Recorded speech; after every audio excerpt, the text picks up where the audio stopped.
Okay guys, welcome to today's lesson on how to write a poem. I've titled this lesson Eradicate Etiquette. Why? Because we are throwing out the rules. What does this mean? All of the rules of writing that we've been learning do not apply to poetry in the same way. They're out of here. Adios, grammar, sayonara, spelling, good riddance, capitalization, structure, punctuation, and yes, plagiarism is out of here too. Now let's discuss how and why these things are different in poetry. Solecism. When talking about grammar, we are going to use the term solecism. Remember to write these in your notes. Solecism is a stylistic device which is defined as grammatical mistake or intentional use of incorrect grammar. It is also a misuse or misapplication of grammatical customs and rules that are generally unintentional and not acceptable. Dang! That sounds bad. Violation of etiquette is also called solecism. Well, bring it on. What are we doing with this lesson after all? We're eradicating etiquette.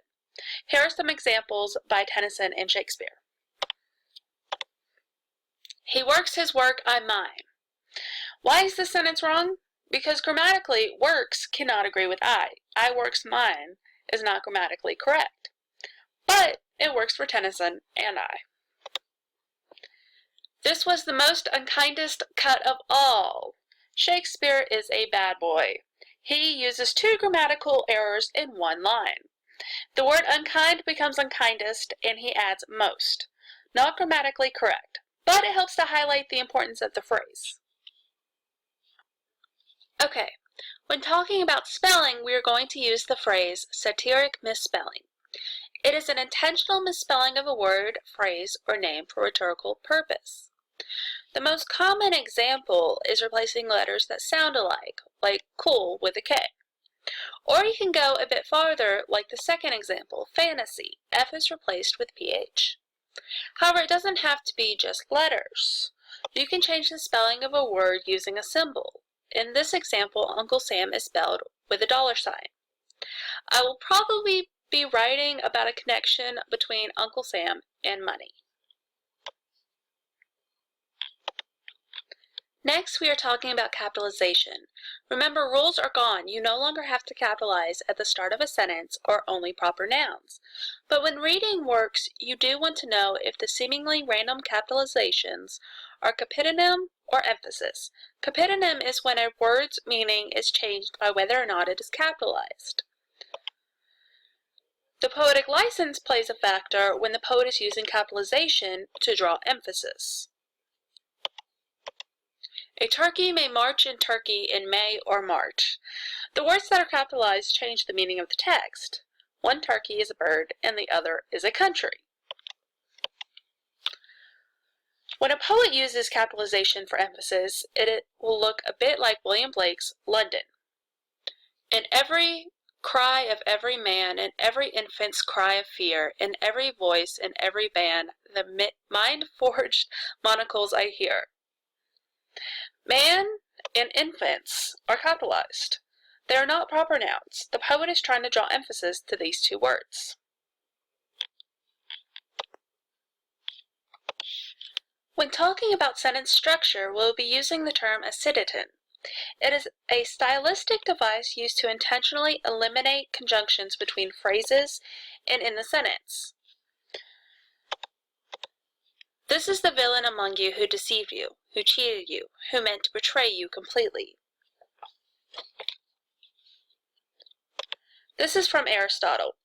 Notice the word and is not featured. Normally this sentence would require a conjunction here, but we are throwing out the rules. Consciousness of place came ebbing back to him slowly over a vast tract of time, unlit, unfelt, unlived. This is from James Joyce. He also omitted the conjunctions.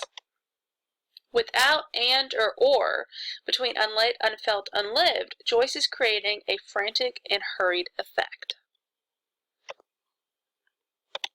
Punctuation. Now pay attention to this section in particular and be sure to take detailed notes. Hint, hint. Remember, in poetry you don't have to use punctuation the same as you do in other genres. It doesn't have to come at the end of a sentence or line or any place you don't think it should. But there is a time to use punctuation in poetry. If you're not sure when it is appropriate, think of a traffic light. We all know that red means stop, yellow means slow, and green means go, right? Okay. When it comes to poetry, think of a period as a red light. You are telling the reader to stop. Think of a comma as a yellow light. You are telling the reader to pause. If you do not include punctuation, then the reader will go right through like a green light. Let's see an example of this. Both of these have been taken from Langston Hughes' The Dreamkeeper, but the punctuation has been altered. Example 1. Bring me all of your dreams, you dreamers. Bring me all of your heart melodies, that I may wrap them in a blue cloud cloth, away from the too rough fingers of the world. This poem contains several periods, forcing the reader to stop often, and it sounds rather harsh. Let's try example 2.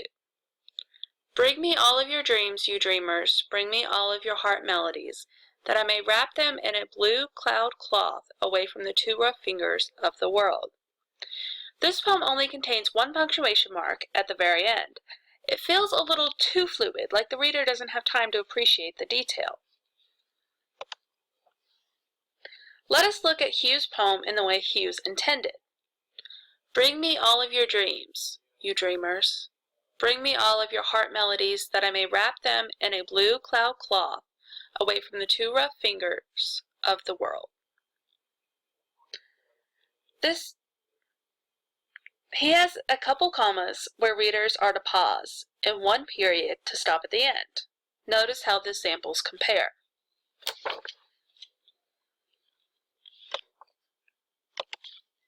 Finally, we get to plagiarism. Is there ever a time to plagiarize?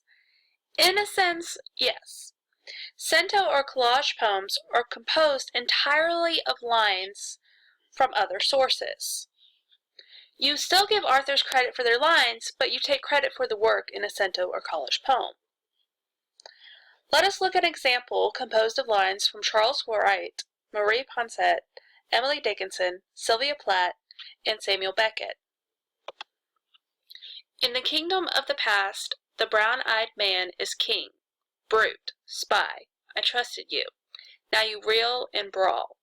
After great pain, a formal feeling comes. A vulturous boredom pinned me in this tree. Day after day, I become of less use to myself. The hours after you are gone are so laden.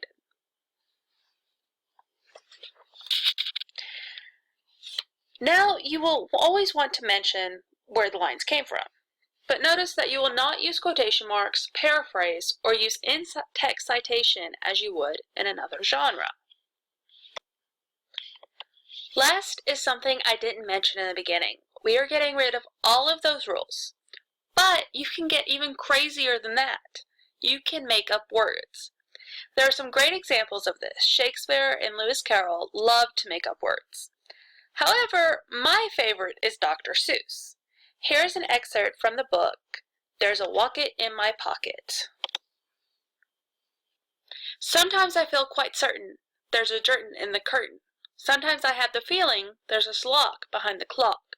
And that Zelf up on that shelf, I have talked to him myself. That's the kind of house I live in.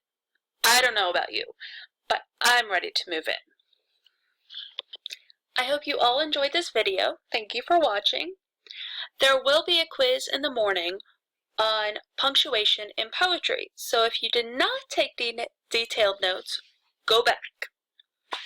Afterwards, we will try writing a poem ourselves with the knowledge that we've learned from this video. Get excited!